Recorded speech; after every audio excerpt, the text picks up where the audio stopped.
joke, so we laugh together. We share, we cuss, but we learn together. We hurt, we fuss, but that's hurt together.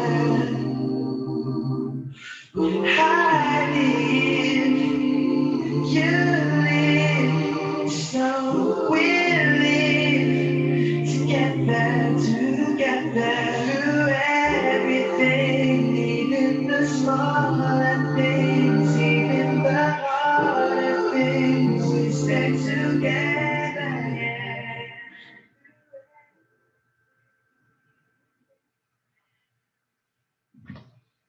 All right, this is Mr. Walk That Walk. We are back for another episode of Can You Connect? And today's episode is going to be focusing on basically like building up your kids. So, building up your kids' initiative. Were they able to build confidence? Were they able to build a good self-esteem? And if not, did that build shame or doubt or guilt or, some complex of inferiority? So we're going to be exploring that. And, in ways we could go back to see in our own youth, how that either how we grew up to see if we had the right support systems to help us grow and become better as a person. All right, so we're going to start off with autonomy versus shame and doubt. Basically, it's about caregivers supporting, their kids with exploring, while praising their kids and encouraging them, to build their self-esteem. However, if a child is criticized and, there's a lack of encouragement, that could bring about doubt in their abilities to be maybe successful in completing a task or getting certain things in life that they wanted. Thus far, I felt like I was pretty supported growing up. I felt like I had, pretty good encouragement. So I still have that, yearn to explore different, explore my surroundings and explore different places, whether I'm with somebody, or if I have friends around or something, or, if I'm exploring something by myself, just driving around. So I feel like I still have that. And next is going to be initiative versus guilt. That's basically like, just allowing your kids to play with their peers and build those social skills, and that helps build the initiative to have confidence in making their own decisions. However, if the kids' decisions are criticized, then it could breed guilt and worry in making certain decisions. And guilt can cause, someone to be shy, or unwilling to interact with other people. And at times, it can also hinder creativity. But some guilt, it helps with self control and self awareness and balance. So it's a fine balance to it. We don't want someone to feel like everything they do is perfect. Because how can you grow, you know? And I felt like I was pretty encouraged to interact with my peers, as long as I was being responsible with my peers. My family didn't have an issue with me interacting with friends in my neighborhood, whether I was in elementary school all the way up to, high school. As long as they saw my friends before, they didn't really mind. However, if maybe if somebody didn't have that opportunity to have those social interactions, I can see how someone would be shy about going around other people when they don't have that experience in building those friendships or meeting people. And to be honest, in certain times, I'm shy depending on my mood and depending on maybe my environment that I'm in. Um, but once I put my mind to something, once I'm be like, all right, I want to talk to this person, I go talk to that person.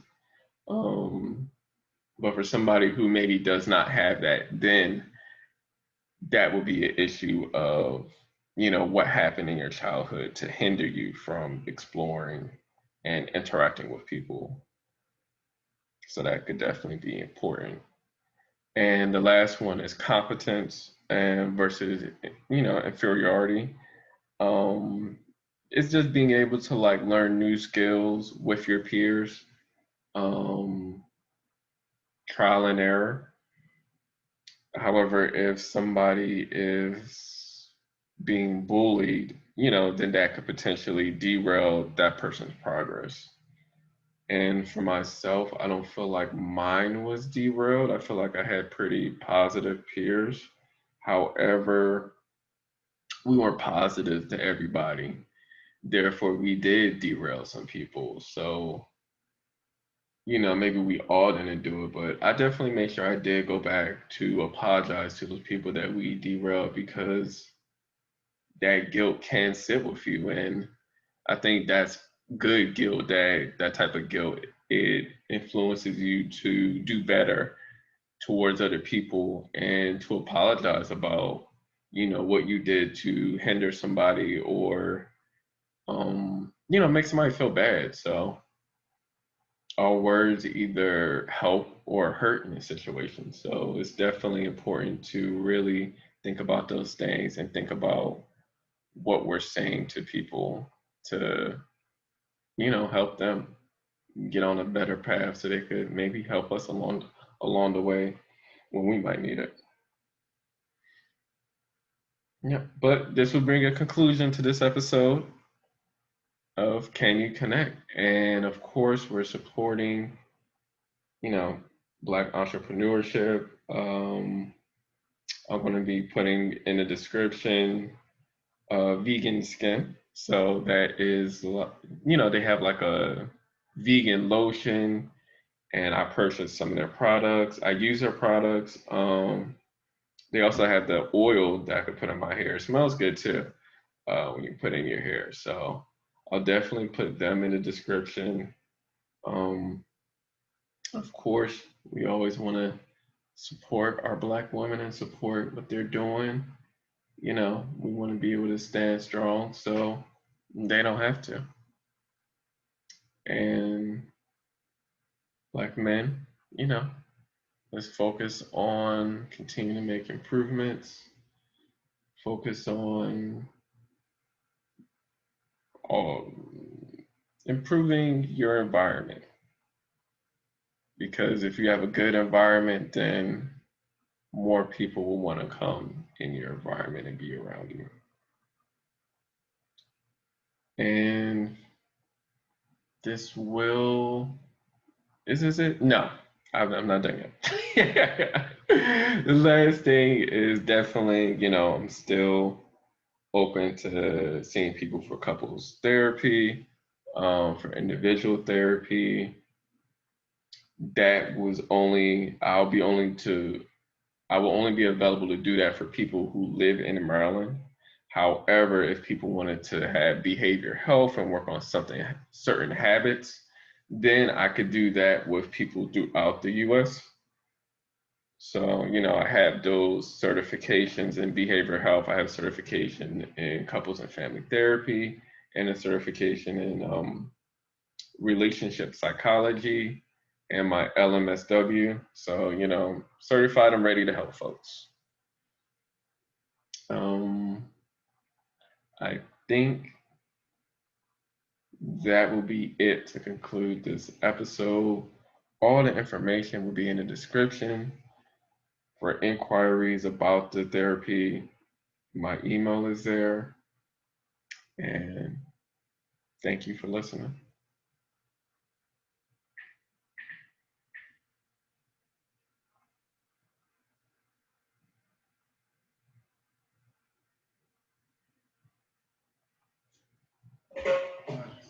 Alright, alright. A little bit drama. Our homes, they've been lifted. Our dreams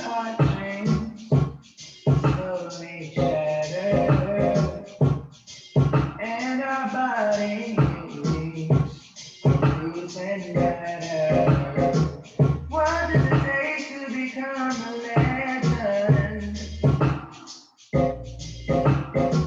What can we do to teach a lesson? Is there a way for a future commitment? Oh, why do we wait to repaint the world? When the world loses color, it's our goal to paint the night. Yeah, yeah. When the world loses color, it's our goal to paint the night. Yeah, yeah, yeah. Our emotions have grown. Our feelings have grown. Our beautiful women can't see the beauty in them. Our men are not standing strong. What does it take to become a legend? What can we do to teach a lesson? Whoa, is there a way for a future commitment? Why do we wait to be paid the world? Yeah.